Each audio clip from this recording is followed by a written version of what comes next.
The things that influenced me to go into the military is I grew up in a small town in Indiana. My family was always about serving their country. Both of my uncles served in the military. My brother served in the Marine Corps. And one of the reasons I went to the military at a young age, my parents had divorced by the time I was around 13. At that time I was making straight A's, I was a gifted athlete, but it really changed my structure at home. And so my grades started falling, so they kind of gave me the option to either go to military school or go to the military. We found out about a program in the Army Reserve, so I joined that at 16, came back, finished high school, then joined the Marine Corps after that. Well, my book, Heroes of the Stage Country Serving Country, came as a result of the success we did have with Heroes of Baca, because we've won 4 gold medals and 3 silver medals. We've given over $25,000 in cash just in a few years with it. But in my conversations, talking to other people about people that served in the military, I have a close friend of mine, Larry Broughton, and another friend, Stephen Cochran, that I talked to about the book. And they would mention different people that had served, like George Jones that served in the Marine Corps. It's like, wow, I didn't know that, but a lot of people would like to know that.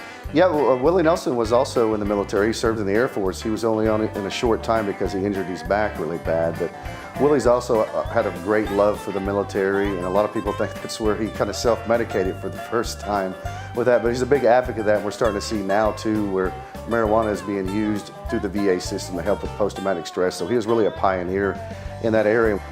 Well, Johnny Cash is very fascinating too. Johnny grew up very, very poor, as we all know, and he could never really afford to buy his first guitar, but with his first Air Force check, that's what he bought his first guitar with.